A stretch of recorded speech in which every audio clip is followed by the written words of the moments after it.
ಇನ್ನು ಅಂಗನವಾಡಿ ಕಾರ್ಯಕರ್ತೆಯರು ಧರಣಿಯನ್ನ ಮುಂದುವರಿಸಬೇಕಾ ಬೇಡವಾ ಅನ್ನೋದರ ಬಗ್ಗೆ ವರಲಕ್ಷ್ಮಿ ಅವರ ಅಭಿಪ್ರಾಯವನ್ನ ಕೇಳಿದಂತಹ ಸಂದರ್ಭದಲ್ಲಿ ತಾವು ಯಾವುದೇ ಕಾರಣಕ್ಕೂ ಮುಷ್ಕರವನ್ನು ವಾಪಸ್ ಪಡೆಯೋದಿಲ್ಲ ಅನ್ನುವಂತಹ ಮಾತನ್ನ ಹೇಳಿದ್ದಾರೆ. ಏನ್ ನಡೀತು ಆ ಸಭೆಯಲ್ಲಿ ನೋಡೋಣ ಬನ್ನಿ.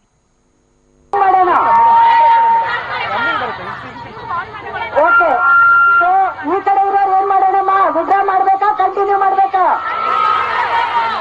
ಕಂಟಿನ್ಯೂ ಮಾಡಿದ್ರೆ ಎಷ್ಟು ಜನ ಇದ್ದಾರೆ ಕೈ ಎತ್ತಿ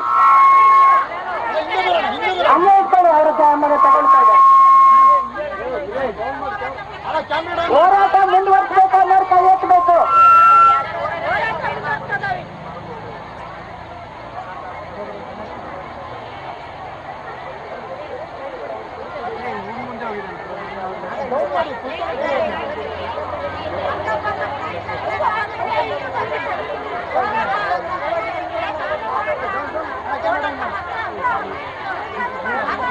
ಓಕೆ, ಈಗ ನಾನು ಈ ಮಾಧ್ಯಮಗಳ ಮುಂದೆ ಘೋಷಣೆ ಮಾಡ್ತಾ ಇದ್ದೇನೆ.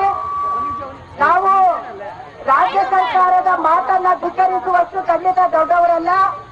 ಇವತ್ತು ಹೋರಾಟಕ್ಕೆ ಏನು ನಾವು ಅತ್ಯಂತ ಶೋಷಣೆಗೆ ಒಳಗಾಗಿ ಬಂದಿದ್ದೇವೆ. ಈ ಶೋಷಣೆಯ ಒಂದು ಇದು ನಮ್ಮಲ್ಲಿ ಮಡಗಟ್ಟಿ ಹೋಗಿದೆ.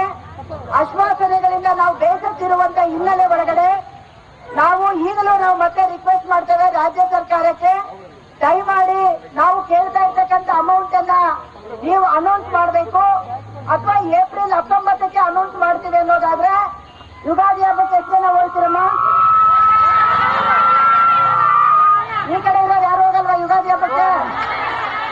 ನೋಡಿ, ಮತ್ತೆ ಸಣ್ಣವ್ರ ಮಕ್ಕಳು ಬಾವಿ ತಳ್ಳಿ ಮತ್ತೆ ಮನೆಗೆ ಹೋಗ್ಬಾರ್ದು ಫೋನ್ ಬಂದಿದೆ ಅಂತ. ಅಲ್ಲಿ ಯಾರು ಏನು ಹೇಳ್ತಾ ಇಲ್ಲ. ಸರಿ, ಯುಗಾದಿ ಹಬ್ಬಕ್ಕೆ ಹೋಗ್ತೀನಿ ಅನ್ನೋರು ಎಷ್ಟು ಜನ ಇದ್ದಾರೆ ಕೈ ಎತ್ತಿ? ಪಕ್ಕನಾ? ಪಕ್ಕ.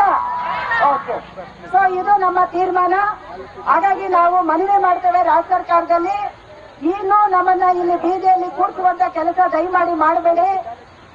ಬೈ ಎಲೆಕ್ಷನ್ ಇದ್ರೂ ಕೂಡ ವಿರೋಧ ಪಕ್ಷಗಳು ಇದಕ್ಕೆ ಒಪ್ಪಿಗೆ ಕೊಟ್ಟಿರೋದ್ರಿಂದ ದಯವಿಟ್ಟು ನೀವು ನಮ್ಮ ಡಿಮ್ಯಾಂಡ್ ಅನ್ನ ಫುಲ್ಫಿಲ್ ಮಾಡಬೇಕು.